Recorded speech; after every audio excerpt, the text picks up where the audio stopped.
नमस्कार। इंजीनियरिंग विषयों में रुचि बनाने और विषय समझ को मजबूत बनाने के लिए शुरू किए गए श्रीदेवी क्लासेज यूट्यूब चैनल में आज हमारे विषय इलेक्ट्रॉनिक डिवाइसेज एंड सर्किट के ट्रांजिस्टर भाग की दूसरी वीडियो में बात करते हैं कॉमन बेस कॉन्फ़िगरेशन के ट्रांजिस्टर की। पिछली वीडियो में हमने ट्रांजिस्टर का जो बेसिक फंक्शन है ट्रांसफर ऑफ रजिस्टर उसे समझा था और आगे की वीडियो में हम कॉमन बेस को एम्पलीफायर के तौर पे और सबसे प्रचलित कॉमन एमीटर ट्रांजिस्टर के बारे में भी पढ़ेंगे। तो शुरू करते हैं आज की वीडियो। ट्रांजिस्टर का सबसे महत्वपूर्ण उपयोग एम्पलीफायर परिपथों में है। आवर्धक सर्किट्स में हम एक पोर्ट पर, जैसे इनपुट पोर्ट कहते हैं, एक स्मॉल पावर सिग्नल देते हैं और दो टर्मिनल के एक कॉम्बिनेशन दूसरे पोर्ट पे हम एक एम्पलीफाइड आउटपुट सिग्नल पाते हैं। तो किसी भी एम्पलीफायर सर्किट में इनपुट और आउटपुट के लिए हमें 4 टर्मिनल चाहिएंगे और ट्रांजिस्टर के पास तो केवल 3 ही टर्मिनल्स हैं। तो हमें ये जो ट्रांजिस्टर के 3 टर्मिनल्स हैं, एमीटर,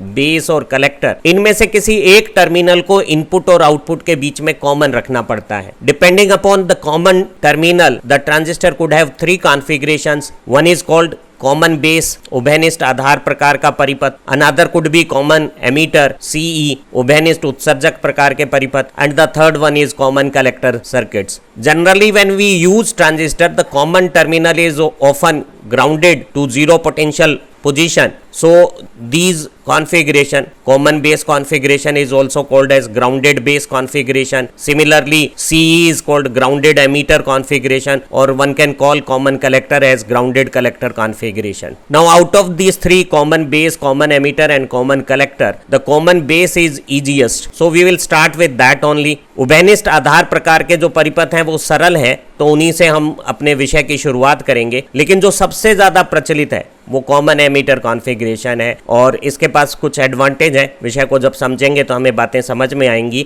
तो इसके बारे में हम सबसे विस्तार में चर्चा करेंगे और कुछ बात हम कॉमन कलेक्टर के बारे में भी करेंगे, जो मूलतः कॉमन एमीटर का ही एक बदलाव सा रूप हो सकता है। तो शुरू करते हैं कॉमन बेस ट्रांजिस्टर के बारे में हमारी समझ को। ट्रांजिस्टर के इस प्रतीक में ये एमीटर पर एरो P से N एक PNP ट्रांजिस्टर के बारे में बता रहा है और ये जो क्षैतिज रेखा पे लंब समद्विभाजक है वो आधार बेस टर्मिनल को बता रहा है। And the third terminal is collector. और आप देखिएगा कि इस एमीटर को मैंने इस कलेक्टर और बेस के बीच के परिपथ और एमीटर के बेस के बीच में कॉमन कर दिया है, तो ये एक PNP ट्रांजिस्टर हो गया है, उभयनिष्ठ आधार के रूप में। Similarly this arrow indicates P2N an NPN transistor and this perpendicular bisector on this horizontal line is base terminal. Now arrow marked terminal is emitter and the third terminal is collector. And look, this base is common between this input side which is between emitter and base and this output side which is between collector and base. We have seen that the working or description of a PNP transistor and NPN transistor is the same. जो NPN और PNP में जो एक में whole काम करता है दूसरे में वही काम इलेक्ट्रॉन करता है, तो हमने एक PNP ट्रांजिस्टर को आधार उभयनिष्ठ रखते हुए और एक NPN ट्रांजिस्टर को आधार उभयनिष्ठ बनाते हुए यहाँ चित्र में प्रदर्शित किया हुआ है। अभी दोनों ट्रांजिस्टर को एक्टिव मोड में इस्तेमाल करने के लिए हमें ये जो एमीटर और बेस के बीच में जो जंक्शन बनता है उसे अग्र अभिनीत करने के लिए ये जो P प्रभाग है उसे पॉजिटिव पोटेंशियल से जोड़ देना है। इसी तरह से जो कलेक्टर और बेस जंक्शन है उसे रिवर्स बायस करने के लिए कलेक्टर को नेगेटिव पोटेंशियल दे देना है और इस तरह से हमारा जो एमीटर जंक्शन है वो फॉरवर्ड बायस और कलेक्टर जंक्शन रिवर्स बायस होने से ये PNP ट्रांजिस्टर एक्टिव मोड में आ गया है। इसी तरह से आप देखिए इस NPN ट्रांजिस्टर में ये जो एमीटर की जो N साइड है उसे हमने नेगेटिव पोटेंशियल देके फॉरवर्ड बायस कर लिया है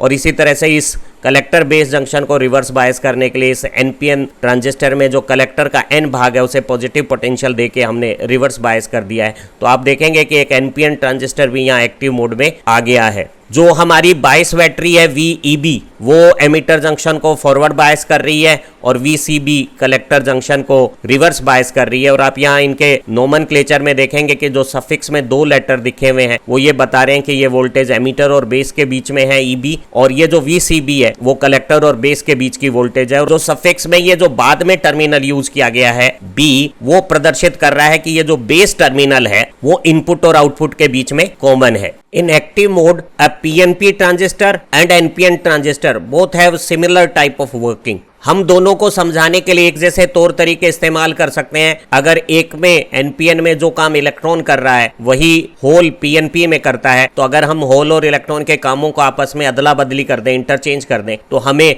दोनों की समझ एक जैसी लगेगी। So we can use the same language to explain both NPN and PNP transistor. हम यहां पर केवल एनपीएन को डिस्क्राइब करेंगे और आपको पीएनपी भी इसी तरह से समझ में आएगी। और अगर हम समझाते समय भाषा में होल और इलेक्ट्रॉन के बजाय मेजॉरिटी और माइनॉरिटी का प्रयोग करें तो दोनों की बताने की भाषा भी एक हो सकती है। तो हम एनपीएन को इसलिए समझा रहे हैं क्योंकि एनपीएन में जो मुख्य आवेश वाहक है वो इलेक्ट्रॉन है और इलेक्ट्रॉन की गतिशीलता होल की गतिशीलता से ज्यादा है। Since electron is more mobile than hole, so NPN transistor perform better than PNP transistor. तो हम यहाँ एनपीएन को आपको समझा रहे हैं, जिसमें आप जैसे पहले बताया था कि ये जो एमीटर एन है उसको नेगेटिव पोटेंशियल देकर इस बायस बैटरी वीईबी ने एमीटर बेस जंक्शन को फॉरवर्ड बायस कर दिया है। और इसी तरह से ये जो बायस बैटरी है वीसीबी जो कलेक्टर और बेस के बीच में लगी हुई है, उसने कलेक्टर के एन भाग को पॉजिटिव पोटेंशियल देकर रिवर्स बायस कर दिया है। और आप देखिए एक खूबसूरत बात, जब emitter base junction forward bias हुआ है तो अवक्षय परत सिकुड़ गई है, और जब collector base junction reverse bias किया है तो देखिए ये काली पट्टी अवक्षय परत की चौड़ाई बता रही है।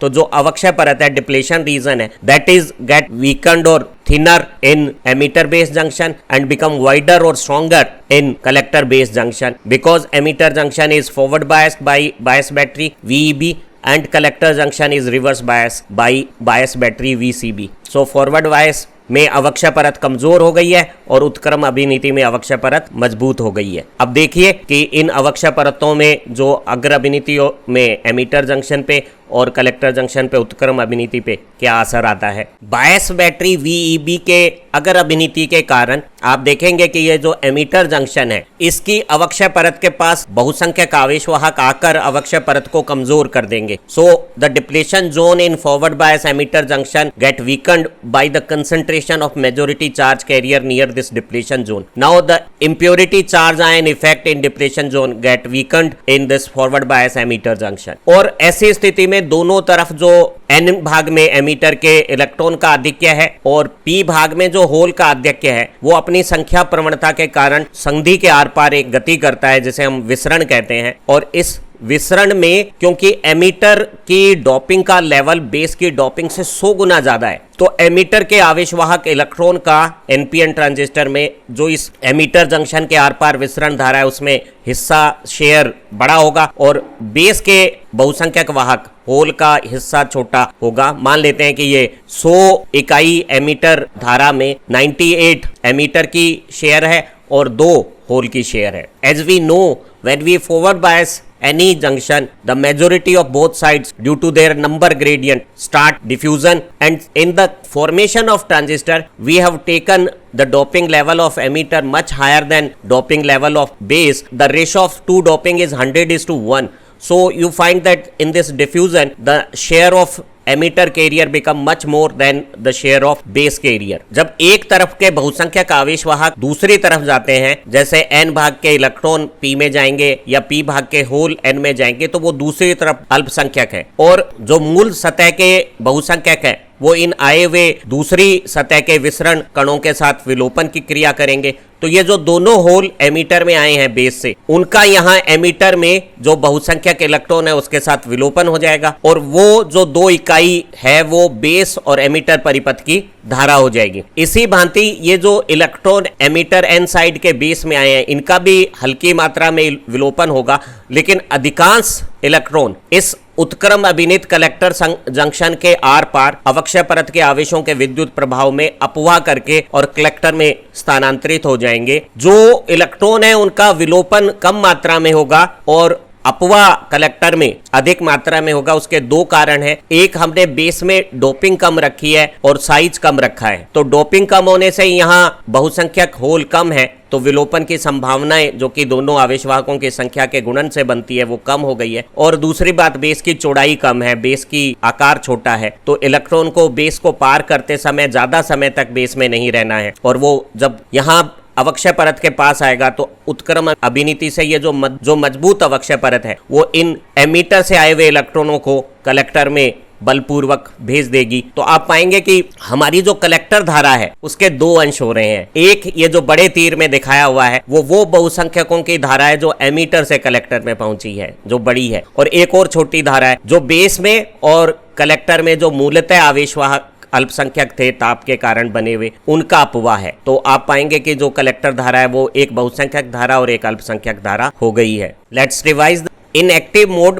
bias battery VEB has forward bias emitter base junction and bias battery VCB has reverse bias collector junction. Now emitter base junction being forward bias become thin and the reverse bias collector base junction become wide and strong. Now due to this forward biasing and density gradient of charge carrier, diffusion of charge carrier take place across this emitter junction, and since the doping level of emitter is much more than doping level of base, so in this diffusion the share of emitter carrier is much more than the share of base carrier. Now the electron of emitter when reach to base, they are minority. Now minority have two fate. One, it may get recombined with majority of base, that is hole of p side, and electron and hole have a recombination. Now another could be this electron may get drifted to collector by this strong electric field of reverse bias collector base junction depletion zone as other minority carrier get drifted. So you find that most of the electron majority carrier of n side emitter get drifted into collector, and this become a large share of collector current as majority current. And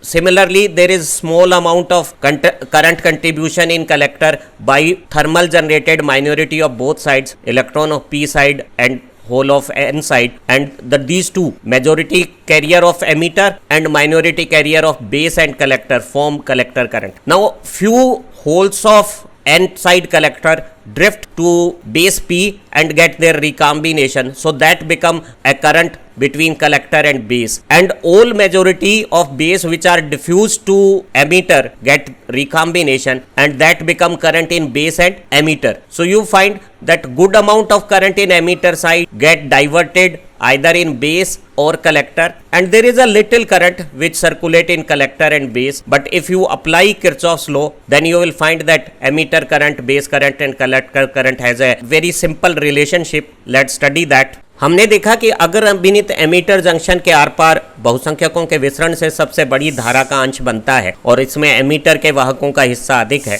और यही वाहक अधिकांश मात्रा में collector में पहुंच जाते हैं, कुछ बेस में विलोपित भी होते हैं, तो आप पाएंगे कि एमीटर धारा के दो अंश बनते हैं। जो एक छोटा अंश है जो 1 से 5% हो सकता है वो बेस धारा है, और एक बड़ा अंश है जो 95 से 99% हो सकता है वो कलेक्टर धारा है। और जो कलेक्टर जंक्शन के आर पार ताप से उत्सर्जित इलेक्ट्रॉन और होल जो अल्पसंख्यक है उनका धारा का योगदान है वो छोटा है, लेकिन कुल मिलाकर जो धारा का अनुपातिक शेयर है वो ये स्पष्ट बता रहा है कि एमीटर धारा बेस धारा और कलेक्टर धारा में बढ़ जाती है। और ये एक ट्रांजिस्टर के लिए प्रचलित किरचॉफ का धारा नियम, किरचॉफ करंट लॉ हो गया है। और आप देखेंगे कि ये जो तीर का निशान है एमीटर पे वो एमीटर धारा की दिशा बता रहा है, और आप यहाँ कह सकते हैं कि ये जो आने वाली धारा है कलेक्टर से और बेस से वो एमीटर संधि से बाहर निकल रही है, तो आने वाली धारा इज इक्वल टू जाने वाली धारा, हमारा प्रचलित किरचॉफ का करंट लॉ हो गया है। So we can conclude that in active mode this emitter current got two share, a smaller share as base current which is very small, 1 to 5% of emitter current, and if emitter current is measured in milliampere this could be in microampere. The other major share of emitter current is collector current, and if you see this arrow direction of NPN transistor then this indicate the conventional direction of emitter current flow, and we can say that current have an incoming direction at collector junction and base junction, and this incoming current sum IC plus IB become outgoing current at emitter junction IE, and this is famous Kirchhoff's current law equation for transistor which says that emitter current gets divided into base current and collector current. Now if I make any change in emitter current then this change reflects in the same proportion in base current change and collector current change. So we can say कि ammeter धारा में जो परिवर्तन किया गया है वो कुछ अंश में, छोटे अंश में बेस करंट की धारा के रूप में आएगा और बड़ा अंश है वो कलेक्टर करंट की धारा के परिवर्तन के तौर पे आएगा। और हम कह सकते हैं कि जो कलेक्टर करंट की जो धारा में चेंज होता है वो एमीटर करंट की धारा परिवर्तन का अल्फा गुना है, और इस अल्फा को हम बाद में कहेंगे कि ये कॉमन बेस करंट गेन है, और इसको आगे अभी परिभाषित भी करेंगे जब हम आउटपुट कैरेक्टरिस्टिक पढ़ेंगे। इस अल्फा का मान सामान्यतः 95% से 99% है, और ये ट्रांजिस्टर की जो डिज़ाइन है, जो डोपिंग के लेवल हैं एमीटर और बेस का जो साइज है उस पर डिपेंड करता है। कुछ मात्रा में ये ऑपरेटिंग कंडीशंस पे भी डिपेंड करता है। अगर आप कलेक्टर करंट को बढ़ाते हैं तो हल्का सा अल्फा का मान बढ़ता है, लेकिन जो ज़्यादा निर्भरता है this common base current gain की, this is on design parameter of transistor, and if we reduce size and doping of base then this value shifts to higher value. That means अगर बेस छोटा होगा और कम doping का होगा तो alpha 0.99 के करीब होगा, और अगर बेस सामान्य मोटाई का हो और डोपिंग थोड़ी कम हो तो इसकी वैल्यू अधिक 0.95 भी हो सकती है। हम जब ट्रांजिस्टर का निर्माण करते हैं तो बेस को सामान्यतः बहुत कम डोपिंग और छोटे साइज का लेते हैं ताकि अल्फा की वैल्यू अधिक रहे। हमने पाया कि कलेक्टर धारा में एक बड़ा योगदान एमीटर के उन बहुसंख्यक आवेशवाहकों के विसरण का है जो अगर अभिनित एमीटर जंक्शन से बेस में आ गए हैं और उत्क्रम अभिनित कलेक्टर संधि के अवक्षय परत ने उन्हें कलेक्टर में भेज दिया है, तो ये जो बड़ी धारा है कलेक्टर की वो मेजॉरिटी कैरियर की धारा है। लेकिन एक हल्का अंश कलेक्टर करंट में अल्पसंख्यकों के अपवाह से भी होता है, जो मूलतः ताप से बेस के पी भाग में इलेक्ट्रॉन के तौर पे और कलेक्टर के एन भाग में होल के रूप में होगा, और ये दोनों भी इसी अवक्षय परत के प्रभाव में विसरण करके एक अल्प मात्रा में कलेक्टर धारा बनाती हैं। और इस धारा को हम केवल सिर्फ इसी धारा को हम ICBO कहते हैं, और ICBO में ये जो सब्सक्रिप्ट हमने यूज किया है CBO, ये बताता है कि ये वो कलेक्टर करंट है जो कॉमन बेस परिपथ में तब बहेगी जब हमने इनपुट एमीटर करंट को शून्य कर दिया है या उसे खोल दिया है। आम प्रचलन में हम इसे ICO के तौर पे भी लिखते हैं, और आप पाएंगे कि ये जो ICO है वो एक उत्क्रम अभिनित डायोड जंक्शन जो होता है उसमें जो उत्क्रम संतृप्त धारा है जिसे हम IS बोलते हैं उस जैसी है। और हमें पता है कि अगर हम ताप बढ़ाएंगे तो दोनों तरफ अल्पसंख्यकों की संख्या बढ़ने से ये जो माइनॉरिटी करंट का अपवाह वाला धारांश है ICO वो भी बढ़ेगा। और कहते हैं कि सिलिकॉन में 10 डिग्री की ताप वृद्धि पे और जर्मेनियम में 7 डिग्री सेल्सियस की ताप वृद्धि पे ये धारा दुगनी हो जाती है, और बहुत अधिक ताप पे ICO का बढ़ना हमारे लिए कुछ परेशानियों का कारण बनेगा। विषय को थोड़ा और समझेंगे तो बातें समझ में आएगी। So we found that collector current has 2 component. First is those majority carrier of emitter which are diffused in base and then drifted into collector. So we call this collector current as current caused by majority carriers. Now there is another component of current, smaller one, that is thermally generated minority of base P, that is electron, and collector n side hole, and both get drifted across this reverse bias depletion zone to create a small amount of minority carrier current, and this current is called as ICBO, and it is collector current in common base mode with the emitter open. So I can say that collector current has 2 share. One, this bigger one is majority current contribution, and the second, this smaller one is minority current share. And हमने अभी चर्चा की थी कि ammeter के वो current जो collector में पहुंचता है अल्फा गुना है, जहां alpha common base current gain है, और यहां पर आप पाएंगे कि ये जो कलेक्टर करंट है और एमीटर करंट है इनका मान ज़्यादा होता है, जिसे हम कुछ मिली एम्पियर में नाप सकते हैं, और जो ये अल्पसंख्यकों की धारा बनती है कलेक्टर परिपथ में उसका मान सिलिकॉन संधियों में माइक्रो एम्पियर के कोटि का है, और जर्मेनियम संधियों में उच्च ताप पे ये थोड़ा बढ़कर और इनके IC और I के सन्निकट मिली एम्पियर के कोटि का हो सकता है। उत्तरी राजस्थान के हनुमानगढ़ जिला मुख्यालय से शुरू किए गए इस YouTube चैनल श्रीदेवी क्लासेस का उद्देश्य